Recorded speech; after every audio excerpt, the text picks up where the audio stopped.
अस्सलाम वालेकुम ख़वातीन व हज़रात। जनाब सैयद सरफराज अहमद शाह साहब की किताब अर्जंग फ़कीर और जनाब इसका जो पेज है 60 एपिसोड 2 सूरह तगाबुन की हम बात कर रहे हैं। और उस हवाले से कल हमने एपिसोड 1 आपके साथ शेयर की थी, जिसमें शाह साहब ने अपना एक वाक़या बयान फरमाया था कि जब वो अपने मुर्शिद साहब के पास गए थे पहली बार, तो उन्होंने पहली ही मुलाकात में शाह साहब को एक पढ़ाई दे दी थी, लेकिन साथ ये हिदायत फरमाई थी कि आपने दुआ नहीं मांगनी इसको पढ़ने के बाद। तो एक रोज़ शाह साहब ने सोचा कि ज़रा मैं पढ़ के तो देखूं कि इसके बाद होता क्या है।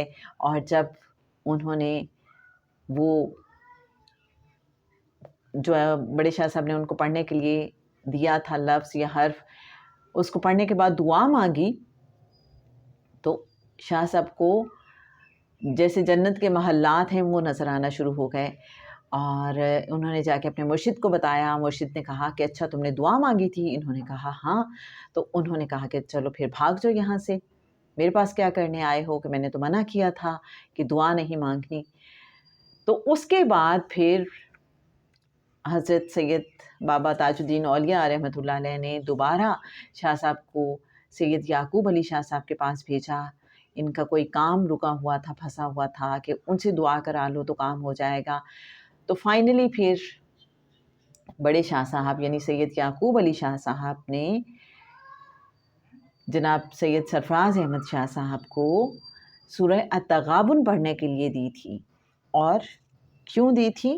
उस गलती की तलाफ़ी के लिए दी थी कि जो उन्होंने दुआ मांग कर की थी, कि मना किया था कि वो जो पढ़ाई दी है बड़े शाह साहब ने उसके बाद दुआ नहीं मांगनी, लेकिन इन्होंने चूँकि दुआ मांग ली थी, तो उस गलती की तलाफ़ी के तौर पे जनाब सैयद याकूब अली शाह साहब ने जनाब सैयद सरफराज अहमद शाह साहब को सूरह अत-तगाबुन पढ़ने की हिदायत की थी।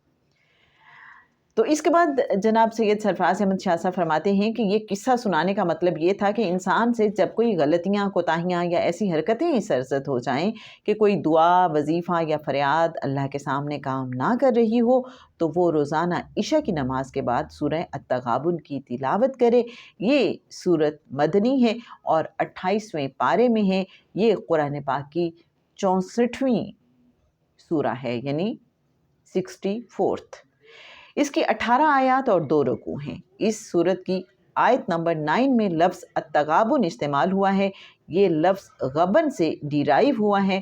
आयत नंबर 9 में अल्लाह ताला फरमाता है, जिस दिन तुम सबको उस जमा होने के दिन जमा करेगा, वही दिन है हार जीत का।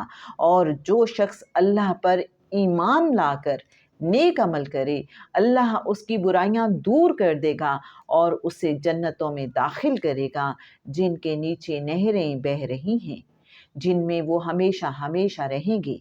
यही बहुत बड़ी कामयाबी है।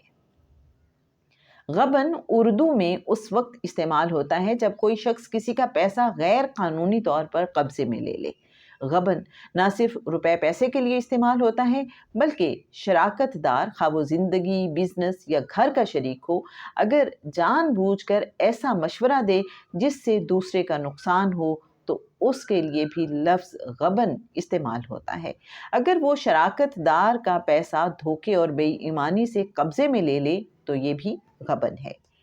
इंसान गलतियाँ और कोताहियाँ करता है और उनकी वजह से खसारे में चला जाता है। सूरह अत-तगाबुन पढ़ने से इंसान की वो गलतियाँ, ख़ताएँ और कोताहियाँ माफ़ हो जाती हैं। इस सूरह की तिलावत के असरात बहुत आहिस्ता आहिस्ता सामने आएंगे, जबकि हम पाकिस्तानी लोग हर वक्त बहुत जल्दी में होते हैं। कॉम्पेयर और ड्रामा आर्टिस्ट शुजात हाशमी ने पिछले दिनों बड़ा दिलचस्प वाक़या सुनाया कि सब लोग रेलवे क्रॉसिंग पर ट्रेन आने और फाटक खुलने का इंतज़ार कर रहे थे। अचानक देखा कि एक साहब अपनी साइकिल सर पर उठाए बिला खौफ व ख़तर रेलवे क्रॉसिंग क्रॉस कर रहे हैं। ट्रेन उनके सर पर पहुंच चुकी थी। फाटक पर खड़े लोग दम साधे ये सारा मंजर देखते हुए सोच रहे थे कि ना जाने किस इमरजेंसी ने इन साहब को इतना बड़ा रिस्क लेने पर मजबूर किया कि ये जान पर खेल गए। अल्हम्दुलिल्लाह, चंद सेकंड के वक्फे से उन साहब ने ट्रेन पहुंचने से पहले पटड़ी کراس کر لی، اتنے میں پھاٹک کھل گیا۔ جب لوگ ریلوے کراسنگ سے دوسری طرف پہنچے تو دیکھا کہ وہ صاحب ارد گرد سے بے نیاز بڑی فرصت سے کھڑے مداری کا تماشا دیکھ رہے ہیں اور مجمع باز کی تقریر سن رہے ہیں۔ ہماری جلد بازیاں ایسی ہی ہوتی ہیں۔